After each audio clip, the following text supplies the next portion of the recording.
Alo baby, alo.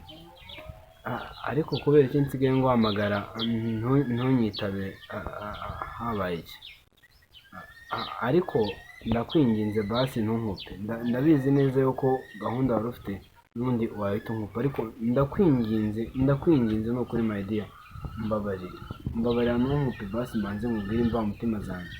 So urabizi neza nyine hashize iminsi nguhamagara ntumvugishe ukankupa, nkakwandikira ntunsubize, ariko nyine ntushaka no kumvugisha. Basi ndakwinginze basi nyumva uwo munsi, ntushake n'iminsi yose nyine ntuzigere unyumva.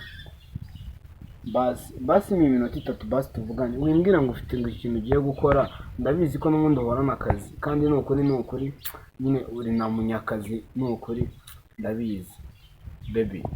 Ndakwinginze basi nshyira amavi hasi, ariko basi unyumve. Umpaye iminota ibiri nta kibazo, basi reka nkubwire. Njye hari ikintu kimwe nifuza baby, wari umwana mwiza tukimenyana, wari ufite imico myiza, warankoserezaga nkabibona ko wankosereje, nkakwinginga ukanyumva, nkakubwira ikosa ryawe ukarisabira imbabazi, ukanakambira nyine ukanyereka umunsi z'urukundo. Ariko nkeneye wa wundi wa kera, nkeneye wa wundi nyine, wa wundi wambabazaga akamenya ko yambabaje, akamenya n'uburyo ari bunsabemo imbabazi. Wa wundi nyine nabwiraga ikibazo cyanjye akacyumva, wa wundi nagiraga ikibazo cy'ubukene akakuguza amafaranga ukayampa, wa wundi twajyaga guhura ukanzanira amazi yo kunywa, wa wundi twahuriraga ahantu runaka ukumva ntabwo ushaka yuko njye nawe dutandukana, wa wundi ari wowe niwe nshaka. Warahindutse, wabaye undi muntu mushyashya. Ni ukuri ndakwinginze basi wampaye umwanya tukavugana, tugahura. Amezi 3 yose arashize nkwinginga, sinzi ikosa nagukoreye, basi mu mwanya tuze guhura, ndakwinginze baby, ndakwinginze nyine basi urawumpaye.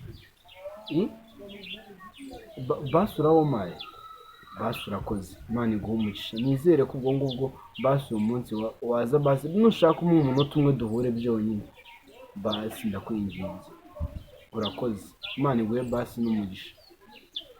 Sawa bye, ubwo turaza gusubira mu kanya nyine, nizera ko turi bubonane, sibyo? Yego sawa. Uzi umuntu wamuhamagara nkamukupa, kambanze ngende numva ibyiwe. Nambwire kandi amasaha yari yageze, ariko se reka negereze gatoya ndebe araza ryari. Yo ni sawa be, basi reka nguhobere, sha nari ngukumbuye. Basi ndakwinginze kumenyana ariko muhobere nabi. Wow, urakoze cyane. So ukuntu ushaka umuhobera ibineza neza bikanyuza. None se umeze ute se? Nyuma y'igihe kirekire basi wongeye ufashe telefone, wemera guhura nanjye, none basi turanahuye live. Kanaribi wambwira icyo wanshakiraga. Basi bereka nkubwire, sibyo? Nta kosa na rito nagukoreye, urabizi neza ni ukuri. Ndakwinginze basi uyu munsi uyumve, hashize amezi agera kuri 3 nguhamagara ukankupa, nta mwanya ufite, ibintu byinshi, ariko wibagirwa yuko njye nawe twakundanaga kandi ntazi ikintu na kimwe twapfuye. Basi ndakwinginze gira ngo umbwire, ndagusabye kandi mbabarira, niki twapfuye, niki cyarangije urukundo rwanjye nawe? Nta kintu twapfuye, sibyo ko nyine mbere wafite ibiceri pe, twarahuraga ukaha amafaranga, ariko ubu ngubu warakeneye, nta mafaranga ugifite, nta n'ikindi kintu nawukundiraga yewe usibye amafaranga. Wowe rero ntabwo tukiri kuri revime, nabonye abandi bayabo. None se ntabwo ndi kubyumva neza, kubera ko nakennye byatumye uhita unyanga? Nawe undi ntabwo nakundaga amafaranga yawe. Oh my god, basi ndimo ndategura akazi ejo cyangwa ejo bundi kazajya kama amafaranga nkaho kamaga mbere. Basi wambabara tukongera tugasubirana basi kwitwa wanjye, basi mbeshye. Oya, mu gihe uri kugategura hari abandi bafite, reka mbanze ngende mvugane nabo, ubwo nuyabona nenda nawe tuzongera tuvugana, ariko nyine ntabwo twakongera kuvugana, ahubwo sawa reka nigendere. Sawa.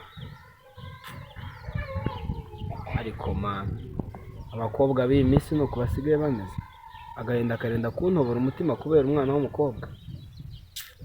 Ntacyo ariko ubuzima buzahinduka.